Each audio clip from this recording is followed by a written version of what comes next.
Welcome to Healing the Spirit, a space where we awaken our creativity, deepen our connections, and remember who we are through the lens of astrology, archetypes, and art making. I'm your host, Jonathan Coe.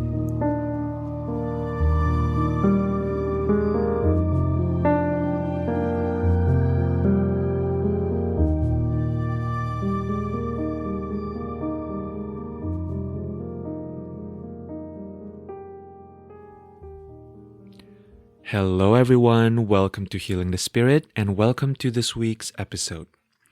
I'm going to be sharing some of my contemplations, some of my reflections and thoughts about the astrology and the energy of the week ahead. And my invitation, as always, is for you to ground yourself and to really tune in to what comes up within your body, within your mind, within your heart, and within your spirit as you are listening to this. My intention in sharing these thoughts is to provide an opportunity for you to expand and confirm your own awareness around what would be beneficial and relevant for you in the coming week. And so, as you are listening to this, allow yourself to collaborate with me. Allow yourself to co-create the knowing. Even though I'm the one speaking here, I'm the one sharing thoughts, I really invite you as well to expand your own vision and your own sight, and to trust that whatever is coming up for you is what will be relevant. So we have a pretty major week. We are officially in eclipse season, the first one we have for this year. And we don't have a lot of aspects in the coming week. And that doesn't mean that the week is not going to be intense nonetheless, but it does mean that there's kind of a clear through line around what we're working with in this coming week. So on Monday, March 25th, we have the lunar eclipse in Libra. The sun will be in Aries, ruled by Mars in Pisces, and the moon will be in Libra, ruled by Venus in Pisces. And Saturn will be in between Venus and Mars in Pisces. And then on Thursday, the 28th, we have Venus in Pisces, sextiling Uranus in Taurus. So as we enter eclipse season, I'm going to start with a suggestion, which is to seek places in your life where you feel ease. To allow yourself to go deeper and to come closer to the earth. Eclipse energy can feel intense. Eclipses can bring up a lot of confusing information. It can bring up a lot of conflicting, intense feelings. And so give yourself a chance to move beyond and beneath your fear responses. There's virtue in allowing yourself to not move from a place of going hard at things, trying to solve something, trying to get too hard to get to the bottom of things, but rather to allow yourself to feel into what resonates for you, what restores your flow, what restores your own sense of being connected to your life force energy, and specifically being connected to pleasure.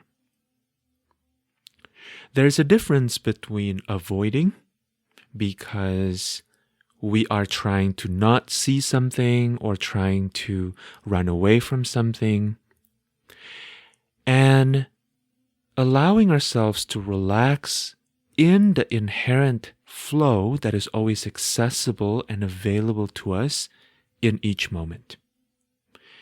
With eclipse season, it's important to hold on to our spiritual tools.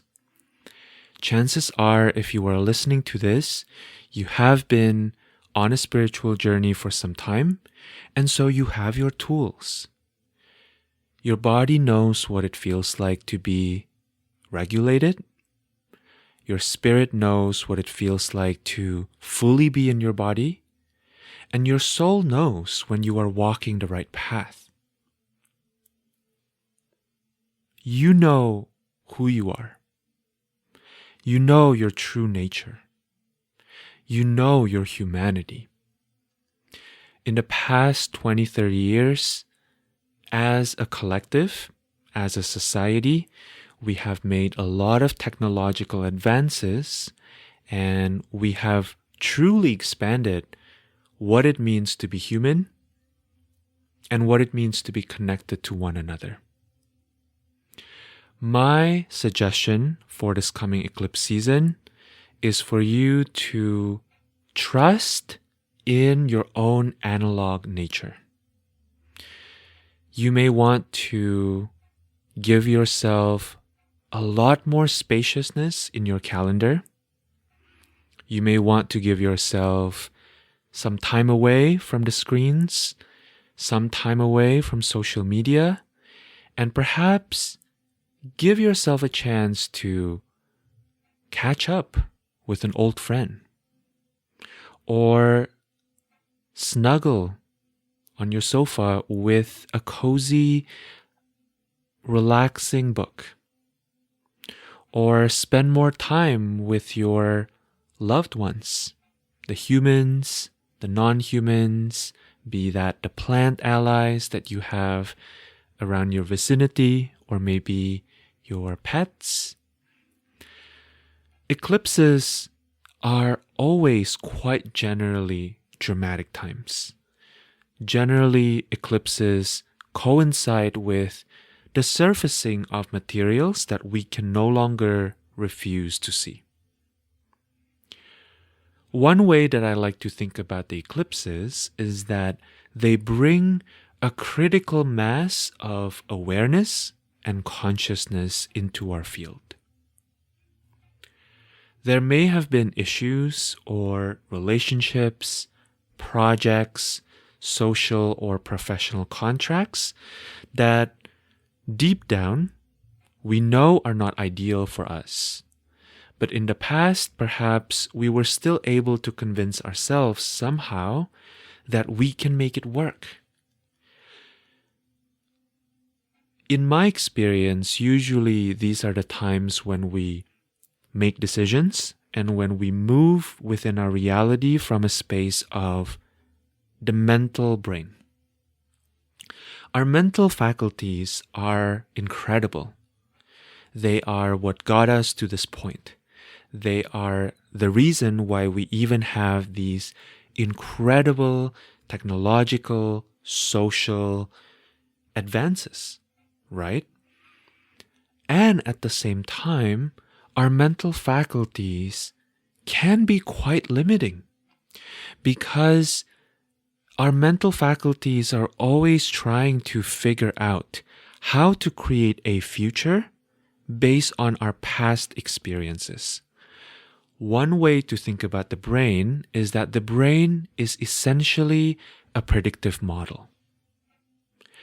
The brain is a statistics model. It's a computer. It's trying to replicate a certain outcome based on experiences and data that it has gathered in the past. And so, the brain will always continue rehashing the past. And when we do this, there are times when we can benefit greatly from decisions that are made from the mental faculties, that are made from the brain. And other times, our soul knowing stirs something within us, within our bodies, within our energy, within our spirit, that we can't always fully explain in the moment. The stirrings of our souls are subtle. The stirrings of our souls want to bring us to a new place. They want to bring us to a new terrain. The soul is excited about its evolution. And so, oftentimes, when we move from the mental place, the mind is like a bulldozer. The mind is like a tank. The mind is like a giant metal machine. It moves really powerfully, really loudly, and it shuts out all the other faculties. And if we want to allow ourselves to move from that soul place, from that spirit place, often we have to be willing to allow the mind to quiet down a little. I am not saying that the mind doesn't have its place. I'm not saying that the mind isn't absolutely beautiful and important and necessary. What I am saying is that during eclipses, decisions, considerations that we make from the mind often need to take a back seat. Often we are presented with new information. We are presented with new feelings, new dimensions of awarenesses that are surprising to us, that feel new. And with this new sight, with this new vision, often we have to recalibrate. We have to reorient. And in the reorientation, we need to surrender. We need to allow some older parts of us to either die or to relax a little bit in order to give way for the new path. Eclipses tend to bring an energetically forceful unveiling. So forceful often that we are no longer able to continue our current patterns. Some of this push may be internal, others may be external. And because eclipses bring something major, we may want to assume the stance of being maximally receptive to whatever this eclipse wants to bring up for us. If you have explored the mystical, magical realm, something you may have heard a lot is that it's not recommended to manifest or to do a serious magical operation during an eclipse. There was a time in my practice where I was much younger, much less experienced, much more rebellious. And in these past times, I would try it out anyway. Being the audacious, foolish young person that I was and perhaps still am. And in my experience from essentially fucking around and finding out, pushing our will against the universe is very often not recommended during eclipses. The backlash can be quite strong. And to me, what is more important to understand about this phenomenon is that when we move from that place, we are often driven by a certain kind of hubris.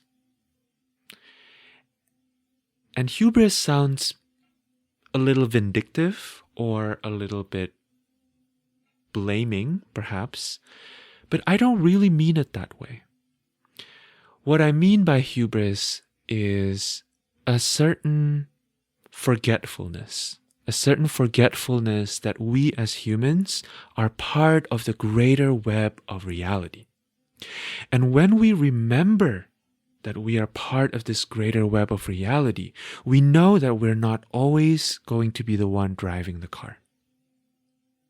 If you have a family of musicians, for example, it would not be appropriate for you to always want to sing the lead. That part of the gift of having these other beings that are equally powerful, that are equally magical, that are equally talented around you, is that you can be part of a group and that you can be relaxing sometimes. You can just enjoy and receive. In my experience, part of the deepest and most intense colonial wounding that we have experienced, as well as the wounding that comes from modernity and industrialization, is that we think that we need to go. We think that we need to be always on the steering wheel. We somehow have been educated, we have been taught that our foot always needs to be on the gas pedal. We have not been given sufficient awareness that we are held by the web of life. And so it makes a lot of sense that we look at a major cosmic occurrence like the eclipse and we say, hey, let me try something that I've always wanted to do. Let me force my will upon the universe. Let me create something new that puts me at the center. And what I found from my own experience, from having projects, from having rituals and operations going awry that I force myself to do during an eclipse, is that part of the gift that eclipses can bring to us is that we're given the chance to deeply listen. We're given the chance to acutely see reality as it is. And then to ask questions about what we hear, about what we see before acting on it. There's a subtle difference and there's a subtle nuance between asking questions and doubting. When we think about being someone who is questioning, we often think about doubting. But in this case, what I mean by asking questions is to allow ourselves to be our most curious self and to remember our interdependent relationality. When we remember that we are part of the continuum of life, that we are not separate from the land, that we are not separate from our planetary ancestors, that we are not separate from the unseen world, we can surrender into deeper listening during intense times like the eclipse. Because whatever is coming up for us during this eclipse are really powerful reminders of our path, are really powerful reminders of the role that we are here to serve in the greater web of life. And so, as I mentioned, the ruler of the sun and the moon are in Pisces during this particular eclipse. The moon is ruled by Venus in Pisces, the sun is ruled by Mars in Pisces. And so there are a few themes that I perceive with this particular lunar eclipse. The first theme is that it can bring a certain amount of confusion into the mix. If we have built certain relationships, if we have weaved certain agreements in our reality under unverified assumptions about ourselves or about others, these times may either bring the impact of these assumptions into our view, into our awareness. We may see the effect that these assumptions have when they have been unverified or unchecked or undiscussed. Or we may simply feel that something is not right. That we may need to double check the ways that we understand our role in the greater dance of whatever is happening in front of us, be that in our relationships or in our projects or in our reality. Whether we like it or not, part of being human is that we are always assuming something about our reality, about our relationships, about the people and the places and the beings that are around us.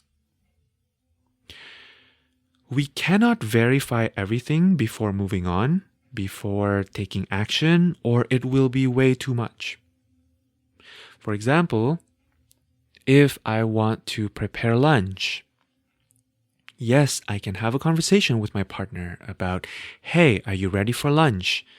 Do you think this will be okay? Right? Can we eat some eggs and maybe hash browns? But if I have to run every detail by everybody in my life, I will never live. That's just the reality of it, right? And so when I bring up this idea about having assumptions on reality, know that this isn't an invitation for shaming ourselves or blaming ourselves or having guilt around making some of these assumptions. The reality is that they are necessary for us to be able to move through our reality. And it may be really helpful for us to do something about them, especially when we are becoming aware that perhaps what is unfolding in front of us is challenging some of our assumptions. This is an invitation to ask clarifying questions, to have conversations with people around you, and to slow down. Pisces is traditionally ruled by Jupiter, and Jupiter is much more interested in the big picture. Jupiter is more interested in the feeling realms, in the realm of inspiration, in the realm of energy and the spirit. Jupiter holds this desire to experience the cinematic qualities of life. And the modern ruler of Pisces is Neptune. Neptune is associated with confusion. Neptune is associated with the dream realm, with the spirit realm. There's a quality about Neptune that points to dimensions of our reality that are undifferentiated, or at the very least, less clearly defined. And so, our most rooted compass during this time may be our feeling sense. There can be a tendency, because again, we have evolved to have these big, powerful, very thinky brains, for us to want to figure out if what we are perceiving on a deeper energetic level is right or wrong, on a mental level or a moral level, which I would argue morality is also very much constructed through the mental realm, right? In the mental realm. And so, my invitation here is for us to really drop deeper into our feeling sense. Drop deeper into what are some of the emotions that I'm feeling right now? What am I perceiving about my reality? And rather than creating conclusions, getting lost in the story, getting lost in the soup of our mental constructs about what the sensations and the feelings may mean, we may want to ask, We may want to have conversations. We may want to bring things up. The second theme that I sense can come up with this lunar eclipse is that it can also show us places where we are not congruent and where we are not coherent. Places where there's a lack of harmony, perhaps a lack of harmony between our ideals and our actions, perhaps a lack of harmony between our values and our thoughts, or a lack of harmony between our inspiration and how that inspiration translates into day-to-day rituals, day-to-day actions and steps that we take in order to create based on those inspirations. We may be directed towards the places where these differences are causing tension, are inhibiting things from moving in ways that feel easeful and that feel fluid. As I mentioned earlier, Jupiter orients towards the big picture. And so if we want to focus on the big picture, there needs to be a certain congruence, there needs to be a certain coherence. As an example, you may think about movies.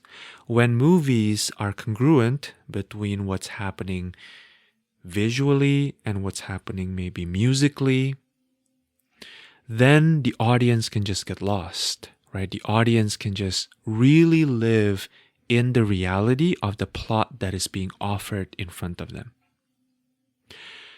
But when there's no congruence and coherence, then the big picture is harder to access because there's no flow. And so how do we ensure that there's congruence and coherence in our lives?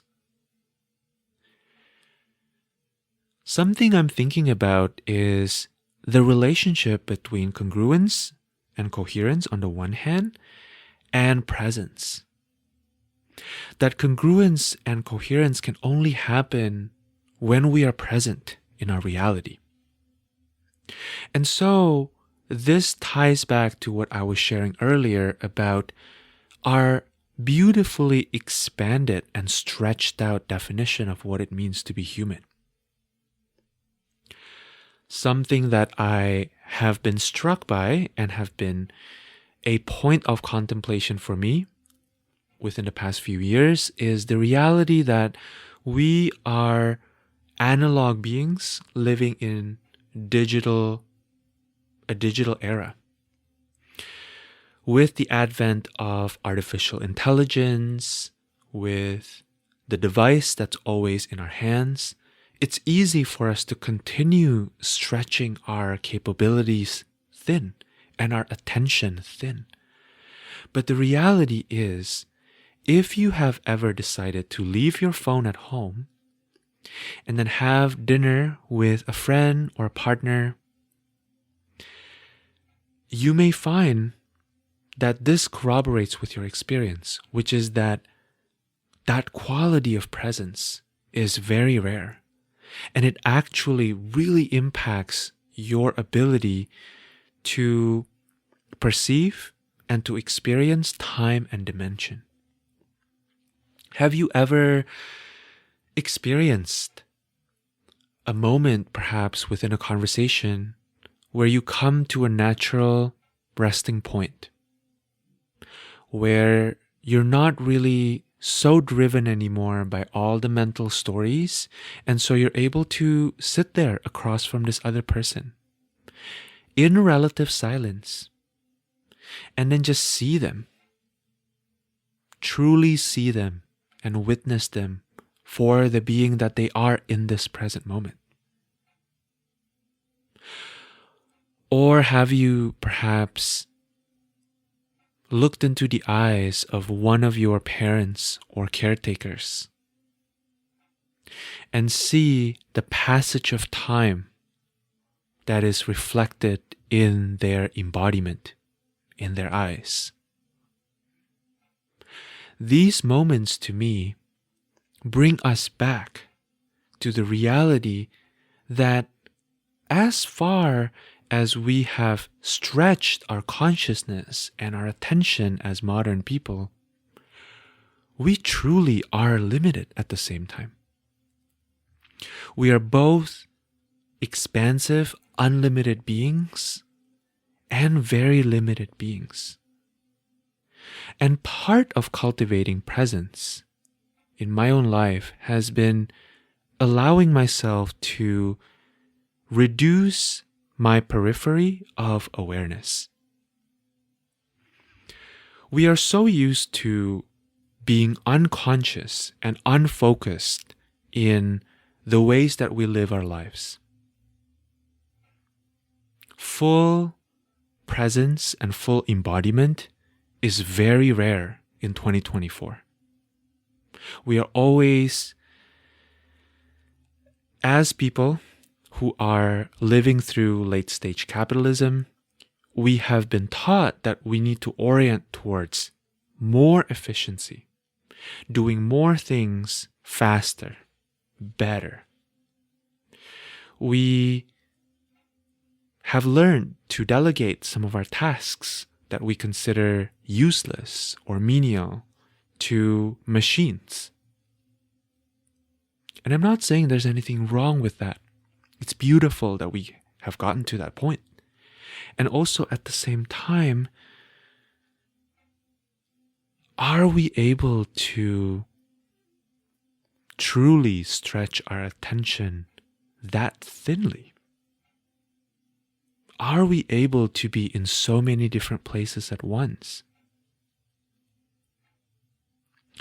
Because if you're anything like me, the answer is not really. This transit feels very sensitive to me. Things may be felt energetically. Our psychic sense may be more heightened than usual. And so grounding our psychic, our energetic, our intuitive sense is deeply important at this time.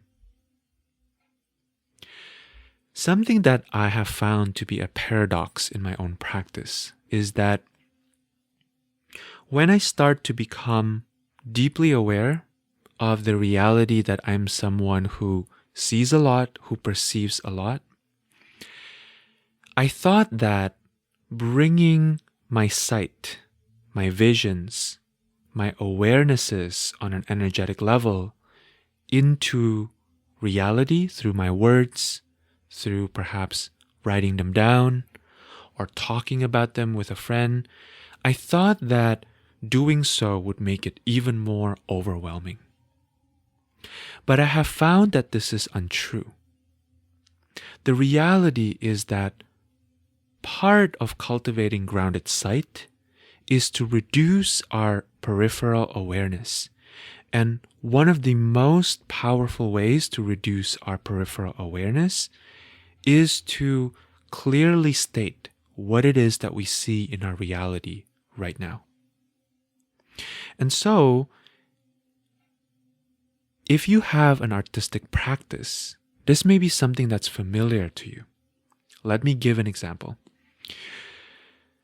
If you have been entertaining multiple different ideas at once, perhaps you have ideas for your upcoming offerings, or perhaps you have ideas for your next artistic projects, you may find that deciding to do one of the ideas and committing to one of the ideas for this moment, for today, for the next few hours, may actually bring you closer to your flow state.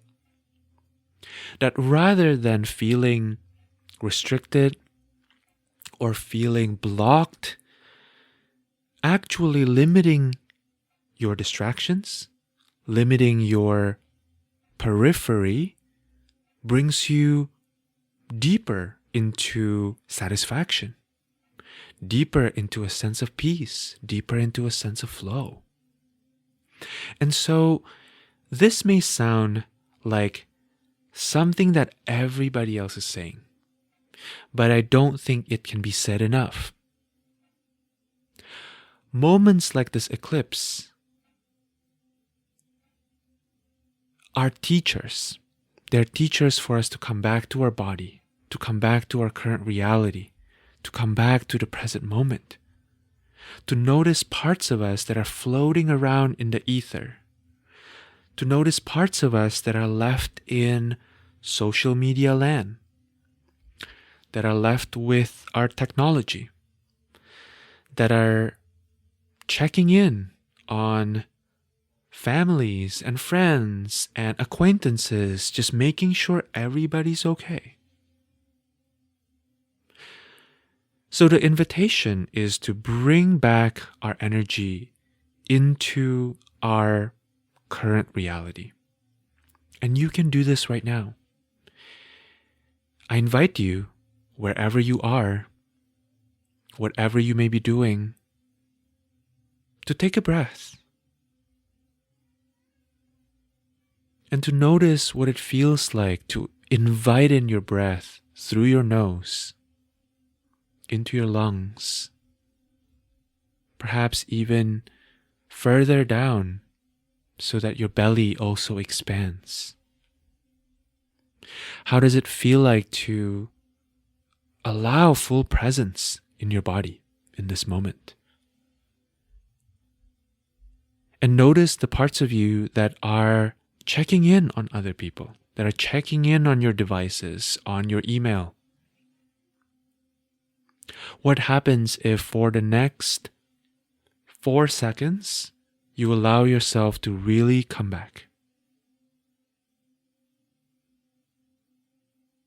And as you come back, notice the outer edges of your skin. Notice the objects that are right in front of you right now. Notice how your back feels. Notice the quality of the air on your skin. How does that feel? How does it feel for you to be in your current environment, in your current reality, in this moment? Pure awareness, nothing else.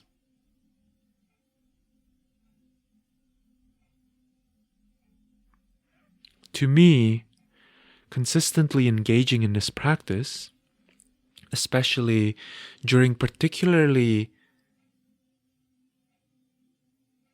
busy times, such as the eclipse, energetically, can really help us come back and can help us see places in our lives that are not congruent, where perhaps our lack of coherence is bringing us this experience of missing out on the true reality that is right in front of us. Where are we being pulled into places of anxiety, places of depression, places of fear, that ultimately has so little to do with reality, that actually is rooted in our lack of presence? Where are we running our lives from a place of stories, stories from the past, stories that we make up about friends, about our partners, our loved ones, our children, the places where we live, our local communities or our online communities? Where are we feeling true, authentic pain? And where are we feeling the pain of everybody else that we are projecting onto our own bodies? projecting onto our own realities. We place, in my opinion, too much emphasis on being an empathetic person. We put too much virtue in being an empathetic person, because the reality is we only really get to help one another when we truly walk our path, when we truly carry and emanate our own medicine, when we make space for our own experience, and we make space for other people to have their own experiences.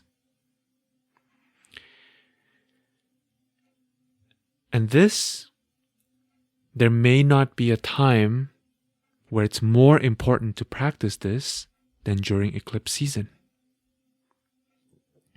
Things may come up, desires may appear to us. Remember that we don't have to do everything now.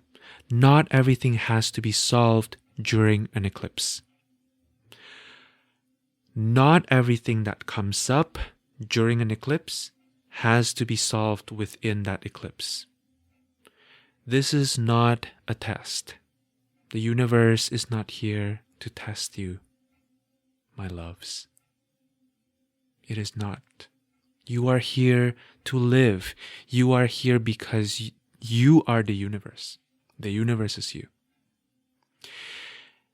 And so, for some of us,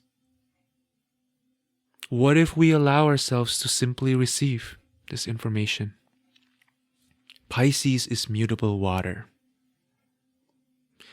In the land of Pisces, clarity is often not even accessible.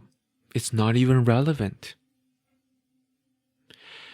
So, it may be important for us to wait for the information to continue unfolding. What if you don't operate out of fear and you allow the story of your life to unfold one step at a time in front of you? One thing that I have discovered about eclipses and what tends to be unearthed during an eclipse is that they are always part of a larger story. They're always part of a larger story. That whatever is coming up for you, whatever is coming up and out for you to see, is not an isolated incident. There's a much larger pattern, and in order for you to be able to see that pattern, often you need to take a step back. Often you need to chill out a little bit, to relax. There may be a sense when we look at the news, or when we look at social media, or when we are checking in on how are other people doing around me, that we get a sense that things are not okay, especially during eclipse season. I am not invalidating that perspective. I think there's something very true about that perspective. We are moving through transitions. We are moving through massive changes. And also, you are not beholden to come up with the answer right away. Something that my wise dad, taught me when I was a child was that if I wanted to have a chance at solving a problem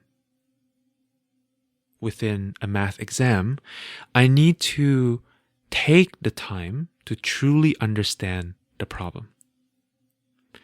That the right solution to a problem cannot be discovered, cannot be worked out, if we don't also allow ourselves to understand what the problem even is asking. And to me, something that I see as part of being a person in modernity, in late stage capitalism, living within this colonial framework is that we don't take the time. We don't take the time to fully understand what is actually going on. We are so enamored. We are so run by this promise that there are answers out there that we forgot. That good answers are always contextual. Context is king. If we don't understand fully the context, our chances of coming up with the right solutions are very, very low. And so, again, it takes a level of spiritual and emotional maturity to be able to sit back and relax even when it seems like the world or our world is burning. But my invitation for you is to choose to stay grounded, is to choose to stay in your body, is to choose to stay in your reality. It's easy to spread ourselves far and wide. We have all of the tools now to do that, right? Time always seems to be slipping away from our hands when we do that. But I truly believe if you are called to this transmission, if you are called to this contemplation, some part of you also knows, especially if you have been listening this far, that part of the deeper work is for you to stay here. To stay with your reality, to stay with the reality of your body, of your circumstances, of your relationships. There are many ways to stay grounded. Listening to music is a beautiful way to stay grounded, to come back to ourselves. Looking at art is a beautiful way to do this. Communing with our plants, indoor plants, outdoor plants, with our pets, as I mentioned.